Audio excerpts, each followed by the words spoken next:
জ্ঞান ফিরেছে নূরের, মেডিকেল বোর্ড গঠন। দেখা করেছেন বিএনপি সহ বিভিন্ন দলের নেতারা, খোঁজ খবর নিলেন প্রধান উপদেষ্টা। নূরের উপর হামলার ঘটনায় তারেক রহমানের তীব্র নিন্দা, অস্থিতিশীল পরিস্থিতির বিস্তার ঠেকাতে সম্মিলিত চেষ্টা অব্যাহত রাখার তাগিদ। একটি ভালো নির্বাচন অনেক ভালো নিশ্চয়তা দিতে পারে, মন্তব্য ডক্টর মোস্তাফিজের। সংস্কার অব্যাহত রাখার তাগিদ।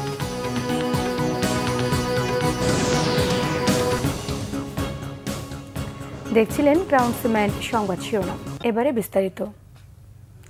গণ অধিকার পরিষদের সভাপতি নুরুল হক নূরের অবস্থা আশঙ্কামুক্ত নয়, জানিয়েছেন দলটির সাধারণ সম্পাদক রাশেদ খান। তিনি জানান, নূরের নাক ফেটে গেছে, সেনাবাহিনী তার বুকের ওপর বুট দিয়ে পাঠিয়েছে। এদিকে বিএনপি স্থায়ী কমিটির সদস্য ডক্টর আব্দুল মঈন খান বলেছেন, বিএনপি গণতন্ত্র এবং মত প্রকাশের স্বাধীনতায় বিশ্বাসী, গায়ের জোরে কারো মুখ বন্ধ করা যাবে না। আরও জানাচ্ছেন আহমেদ সরওয়ার। শুক্রবার রাতে রাজধানীর কাকরাইলে হামলায় বেধড়ক মারধরের শিকার হন গণ অধিকার পরিষদের সভাপতি নুরুল হক নূর। প্রথমে তাকে কাকরাইলে একটি হাসপাতালে নেওয়া হয়, পরে নেওয়া হয় ঢাকা মেডিকেলে। নূরের অবস্থা জানতে সকাল থেকেই ঢাকা মেডিকেল কলেজ হাসপাতালে ভিড় করেন বিভিন্ন রাজনৈতিক দলের নেতাকর্মীরা। নুরুল হক নূরকে দেখতে যান বিএনপি স্থায়ী কমিটির সদস্য ডক্টর মঈন খান। তিনি এই ঘটনায় জড়িতদের বিচার দাবি করেন। আমরা শান্তিপূর্ণ রাজনীতিতে বিশ্বাস করি, আমরা গণতান্ত্রিক রাজনীতিতে বিশ্বাস করি, আমরা অশান্তির নীতিতে বিশ্বাস করি না। তাকে এই নির্মম নির্যাতনের শিকার হতে হবে, এটা বাংলাদেশের কোনো মানুষ মেনে নিতে পারে না। ডাকসুর সাবেক ভিপি নুরুল হক নূরকে দেখতে গেছেন বিএনপি স্বাস্থ্য বিষয়ক সম্পাদক ডক্টর রফিকুল ইসলাম। এ সময় নুরুল হক নূরের স্বাস্থ্যের খোঁজখবর নেন তিনি। এদিকে নূরের জ্ঞান ফিরেছে বলে জানিয়েছে তার চিকিৎসায় গঠিত মেডিকেল বোর্ড। গণ অধিকারের সাধারণ সম্পাদক রাশেদ খান জানান, নূর এখনো পুরোপুরি আশঙ্কামুক্ত নন। আমরা মনে করছি হত্যার উদ্দেশ্যে পরিকল্পিতভাবে নুরুল হক নূরের উপর গতকাল হামলা করা হয়েছে। সেনাপ্রধানের উদ্দেশ্যে বলতে চাই, যদি আপনি এই ঘটনার দায় না নিতে চান, তাহলে আপনাকে অবশ্যই তদন্ত সাপেক্ষে সেনাবাহিনীর যারা নুরুল হক নূরকে রক্তাক্ত করেছে, যারা আমাদের নেতাকর্মীদেরকে রক্তাক্ত করেছে, তাদের বিরুদ্ধে উপযুক্ত ব্যবস্থা গ্রহণ করতে হবে। এই ঘটনার সুষ্ঠু তদন্ত ও বিচার দাবি করেন তিনি। আহমেদ সরওয়ার, বাংলা ভিশন, ঢাকা।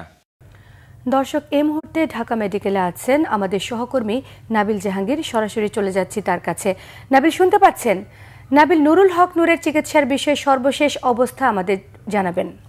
সোমা, আপনি জানেন যে গতকালকে আহত হওয়ার পর থেকে নুরুল হক নূর তিনি আইসিইউতে ছিলেন এবং তার জ্ঞান ছিল না। আজকে আমরা যেটি জানতে পেরেছি, তার জ্ঞান ফিরেছে, তবে তিনি এখনো কিন্তু আসলে শঙ্কামুক্ত নন। চিকিৎসকরা যেটি জানিয়েছেন, নুরুল হক নূর তিনি আসলে মাথায় গুরুতর আঘাতপ্রাপ্ত হয়েছেন এবং এই কারণে কিন্তু তাকে আসলে অবজারভেশনে রাখা হচ্ছে। তার অবস্থা উন্নতি হয় কিনা সেটি আসলে ডাক্তাররা দেখছেন। এছাড়াও চিকিৎসকরা যেটি জানিয়েছেন, হক নূরের কিন্তু বুকেও রাশেদ খান তিনি শুধু সাংবাদিকদের কথা বলার সময় অন্তর্বর্তী সরকারের কাছে দাবি জানিয়েছেন যে নুরুল হক নূরকে বিদেশি যে উন্নত চিকিৎসা যাতে করা হয়েছে। পক্ষ থেকে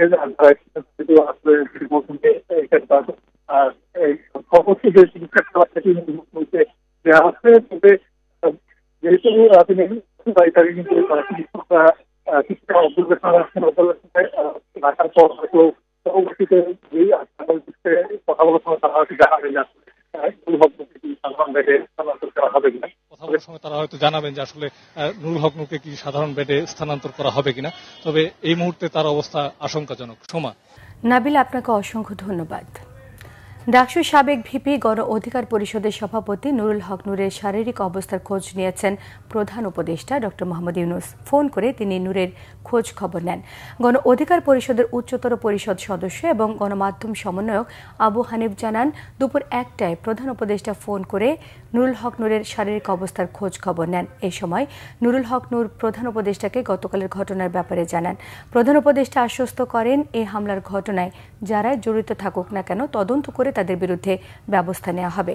এর আগে গতকাল রাতে আইন উপদেষ্টা ডক্টর আসিফ নজরুল এবং প্রধান উপদেষ্টা প্রেস সচিব শফিকুল আলম নুরুল হক নূরকে দেখতে ঢাকা মেডিকেলে যান। সামাজিক যোগাযোগ মাধ্যমে ছড়িয়ে পড়া স্বরাষ্ট্র উপদেষ্টার নামে অডিও কল রেকর্ডটি ভুয়া বলে প্রেস বিজ্ঞপ্তি দিয়েছে স্বরাষ্ট্র মন্ত্রণালয়।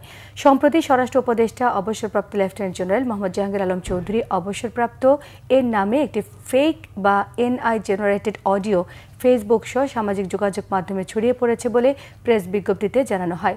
এটি স্বরাষ্ট্র উপদেষ্টার কণ্ঠ নয়, এটি এআই, আর্টিফিশিয়াল ইন্টেলিজেন্স বা অন্যভাবে তৈরি বিকৃত কণ্ঠ।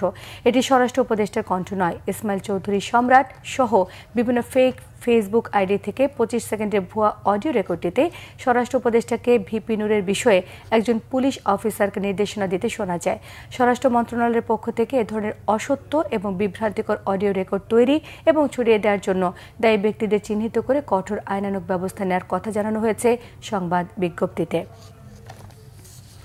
নুরুল হক নূরের ওপর হামলার প্রতিবাদে রাজশাহীতে জেলা জাতীয় পার্টির কার্যালয়ে হামলা, ভাঙচুর, অগ্নিসংযোগ করা হয়েছে। শুক্রবার রাতে নগরীর গণকপাড়ায় ফ্যাসিবাদ বিরোধী জাতীয় ঐক্য ব্যানারে বিক্ষোভ মিছিল শেষে ভাঙচুর এবং আগুন দেওয়া হয়েছে।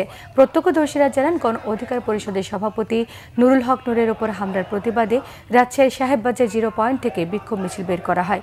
এনসিপি রাজশাহী মহানগরের প্রধান সমন্বয়ক মোবাশ্বের আলীর ডাকে এই মিছিলে বিভিন্ন রাজনৈতিক সংগঠনের নেতাকর্মী এবং সমর্থকরা যোগ দেন। মিছিল শেষে সমাবেশে বক্তারা অভিযোগ করেন, ঢাকায় জাতীয় পার্টির কার্যালয়ের সামনে সংবাদ সম্মেলনের প্রস্তুতির সময় জাতীয় পার্টি এবং আওয়ামী লীগের সহযোগীদের সঙ্গে আইনশৃঙ্খলা রক্ষাকারী বাহিনীর সদস্যরা গণ অধিকার পরিষদের নেতাকর্মীদের উপর হামলা চালিয়েছে। এ সময় স্বরাষ্ট্র উপদেষ্টার পদত্যাগ দাবি জানান তারা। গণ অধিকার পরিষদের সভাপতি নুরুল হক নূরের উপর হামলার তীব্র নিন্দা জানিয়েছেন বিএনপির ভারপ্রাপ্ত চেয়ারম্যান তারেক রহমান। শনিবার ভোরে সামাজিক যোগাযোগ মাধ্যমে দেয়া এক পোস্টে তিনি নিন্দা জানান। তিনি লিখেন, অত্যন্ত সংবেদনশীল গণতান্ত্রিক রূপান্তরের সময় অতিক্রম করছে বাংলাদেশ, যার প্রথম ধাপ হচ্ছে একটি জাতীয় নির্বাচন। অস্থিতিশীল পরিস্থিতির বিস্তার ঠেকাতে সম্মিলিতভাবে চেষ্টা অব্যাহত রাখার কথা বলেছেন তারেক রহমান। গণতন্ত্রের পথে অগ্রযাত্রা চলমান রাখতে সবাইকে ঐক্যবদ্ধ থাকার আহ্বানও জানিয়েছেন তিনি। একই সঙ্গে গণতন্ত্রপন্থী সকল অংশীজনদের সংযম এবং সহনশীলতা প্রদর্শনের কথা বলেন তারেক রহমান। সন্ত্রাস, জনরোষ এবং অস্থিরতার বেড়াজাল থেকে দেশকে মুক্ত করার কথাও জানিয়েছেন বিএনপির ভারপ্রাপ্ত চেয়ারম্যান। ডাকসু নির্বাচনে চলছে জমজমাট প্রচারণা। শিক্ষার্থীদের দাবি পূরণে প্রার্থীরা দিচ্ছেন নানা প্রতিশ্রুতি। দর্শক, ঢাকা বিশ্ববিদ্যালয়ে আছেন আমাদের সহকর্মী মামুন আবদুল্লাহ। আমরা এখন সরাসরি কথা বলবো তার সঙ্গে। মামুন, আজকের প্রচারণা সম্পর্কে আমাদের জানাবেন। প্রার্থী ভোটাররা কি বলছেন এখন? সোমা, আপনি জানেন যে 24-এর গণঅভ্যুত্থানের পরে বড় আমেজের কোনো নির্বাচন যদি আসলে হয় সেটি হচ্ছে এই ডাকসু নির্বাচন কেন্দ্রিক সেটি এই নির্বাচনী আমেজ তৈরি হয়েছে। এখন পর্যন্ত এর চেয়ে বড় আর কোনো নির্বাচন 24 পরবর্তী সময়ে হয়নি। সে কারণে সারা বাংলাদেশের মানুষের একটা আগ্রহ কিন্তু তৈরি হয়েছে ডাকসু নির্বাচনকে ঘিরে। আপনি জানেন, যেহেতু বৈষম্য বিরোধী ছাত্র আন্দোলনের থেকে শুরু করে বিভিন্ন দলীয় নেতাকর্মীরা যারা 24-এ গণঅভ্যুত্থানে নেতৃত্ব দিয়েছেন, তারা যেহেতু এখানে নেতৃত্ব দিচ্ছেন, বিপি, জিএস এবং বিভিন্ন সাংগঠনিক পদে তারা লড়ছেন, সে কারণে অনেকের ফোকাস কিন্তু এই ডাকসু নির্বাচনের দিকে। সবাই কিন্তু মুখিয়ে আছেন এবং বেশ আগ্রহের সাথে দেখছেন যে ডাকসু নির্বাচনটি কেমন হয়। এবং প্রচারণা নিয়ে যদি আপনাকে একটু বলি, আপনি যেমনটি প্রশ্ন করছিলেন, এখন পর্যন্ত আমরা সাধারণ ছাত্র এবং যারা পদপ্রার্থী বিভিন্ন আপনার বিভিন্ন পদে, তারা যেটি আসলে বলছেন, এখন পর্যন্ত নির্বিঘ্নে তারা প্রচারণা করছেন। কোনো প্রকার অভিযোগ তারা এখন পর্যন্ত আমাদেরকে করেননি। ছোটোখাটো দু একটি অভিযোগ করেছেন পোস্টার ছেঁড়া কেন্দ্র করে। তাছাড়া তারা বলছেন যে মূলত একজন আরেকজনের সহযোগী হয়ে, সহকর্মী হয়ে, সহপাঠী হয়ে, সহযোদ্ধা হয়ে তারা প্রচারণায় অংশ নিচ্ছেন, একজন আরেকজনকে সহযোগিতা করছেন। আপনি জানেন যে এবার 28টি পদের বিপরীতে মোট 471 জন প্রার্থী ডাকসু নির্বাচনে প্রতিদ্বন্দ্বিতা করছেন এবং একই সাথে আপনি জানেন যে এখানে প্রায় 40,000-এর কাছাকাছি ভোটার আছে। আপনাকে যদি একটু এই মুহূর্তে আসলে আমার পেছনে দেখাই, যে এখানে চায়ের আড্ডায় বলেন, সিঙ্গারার সমোচার প্লেটে বলেন, সেখানে যে আড্ডায়, সে আড্ডাগুলোতে কিন্তু ডাকসু নির্বাচনের আলাপগুলো উঠে আসছে। যোগ্য প্রতিদ্বন্দ্বী কে আসলে গণরুম, গেস্ট রুম এবং ছাত্রদের যে বিভিন্ন সমস্যা, ক্যান্টিন সমস্যা থেকে শুরু করে এইসব সমস্যাগুলোর সমাধান কে করবে, সেসব নিয়ে কিন্তু তারা বিভিন্ন আলাপ আলোচনা করছেন। একই সাথে অনেকেই আসলে বলছেন লেজুর ভিত্তিক সংগঠনগুলোর দিকে থেকে এবার অনেকে মুখ ফিরিয়ে নিচ্ছেন। বিশেষ করে এবার কিন্তু অনেক বেশি সংখ্যক সংখ্যক স্বতন্ত্র প্রার্থী ভোটারে তারা কিন্তু দাঁড়িয়েছেন। স্বতন্ত্র প্রার্থীর কিন্তু একটা বেশ জয় জয়কার আমরা দেখছি। তারা কিন্তু নানা প্রতিশ্রুতি দিচ্ছেন এবং বিভিন্ন ভোটারদের দ্বারে দ্বারে গিয়ে তারা আসলে তাদের প্রতিশ্রুতিগুলো দিচ্ছেন এবং বিভিন্ন সংগঠন তাদের ইশতেহার ঘোষণা করছেন। আজকেও 2-3টি সংগঠন ইশতেহার দেবেন বলে আমরা এখন পর্যন্ত জানতে পেরেছি। তো সময়ই ছিল আমার কাছে ডাকসু নির্বাচনের প্রচার প্রচারণার সবশেষ খবর। মামুন, আপনাকে অসংখ্য ধন্যবাদ। স্বল্পোন্নত দেশের তালিকা থেকে বের হবার ক্ষেত্রে তথ্য উপাত্তের ঘাটতির পুনর্মূল্যায়ন হওয়া দরকার বলে মনে করেন সিপিডির সম্মানীয় ফেলো ডক্টর মোস্তাফিজুর রহমান। তিনি বলেন, একটি ভালো নির্বাচন অনেক ভালো নিশ্চয়তা দিতে পারে, এর সঙ্গে যুক্ত করতে হবে সংস্কারকে। ডিবেট ফর ডেমোক্রেসি আয়োজিত ছায়া সংসদ বিতর্কে তিনি এসব কথা বলেন। তিনি আরও বলেন, মাপকাঠিতে উতরে গেলে এলডিসি গ্র্যাজুয়েশনের কোনো বিকল্প নেই, তবে সার্বিক পরিস্থিতির বিবেচনায় সরকার চাইলে পেছানোর আবেদন করতেই পারে, কারণ স্বল্পোন্নত দেশের তালিকা থেকে বের হলে অর্থনীতিতে নতুন চ্যালেঞ্জ আসবেই। সবচেয়ে বেশি চ্যালেঞ্জে পড়বেন ব্যবসায়ীরা। এসএমই খাতের ব্যবসায়ীরা কিভাবে অর্থনৈতিক চ্যালেঞ্জ মোকাবেলা করবেন সেটি নির্ধারণ করতে হবে সরকারকে। ব্যবসায়ীদের প্রণোদনা অনন্তকাল চলতে পারে না বলেও মন্তব্য করেছেন তিনি বলেন, এ সকল বিষয়ে শক্তিশালী নীতিমালা প্রয়োজন।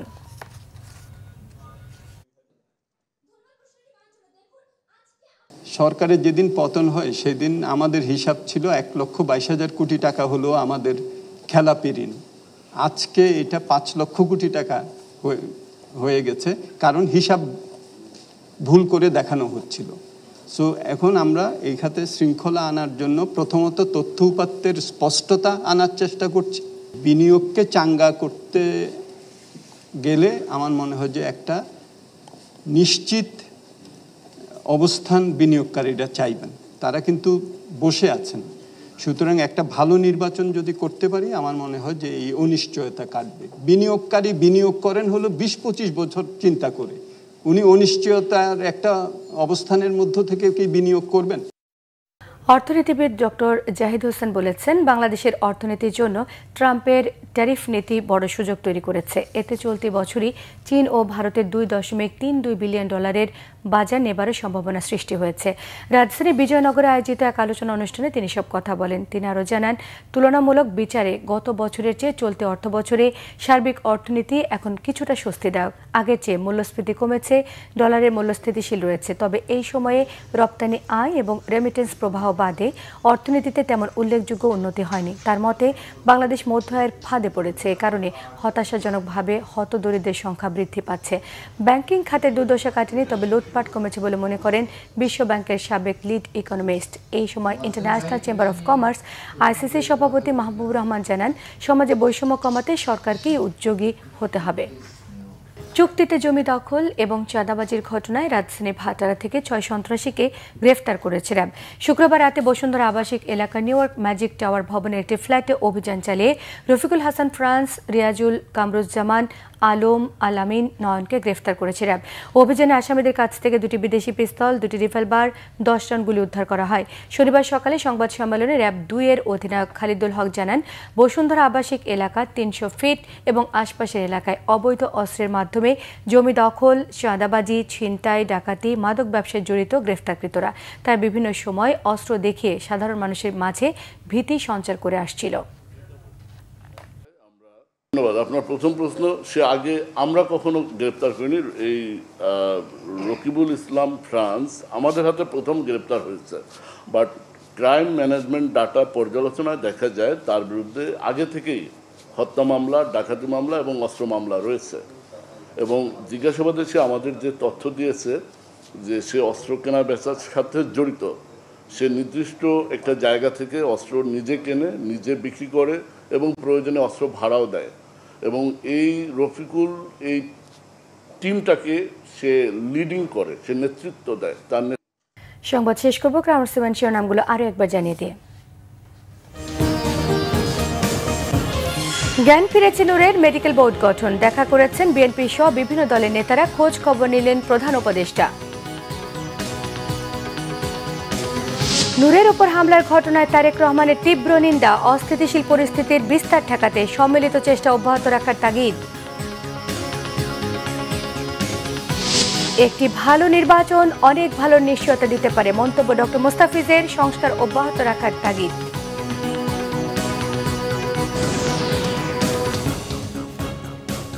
এ ছিল এখনকার মতো। পরের সংবাদ বিকেল 4টায়। 3টায় রয়েছে নিউজ টপ 10 দেখার আমন্ত্রণ রইল। এছাড়া বাংলাভিশন সংবাদ ও সংবাদ সংশ্লিষ্ট অনুষ্ঠান দেখতে ভিজিট করুন www.bbnews24.com, facebook.com/বাংলাভিশন নিউজে সাবস্ক্রাইব করুন, youtube.com/বাংলাভিশন নিউজ। সঙ্গে থাকায় ধন্যবাদ।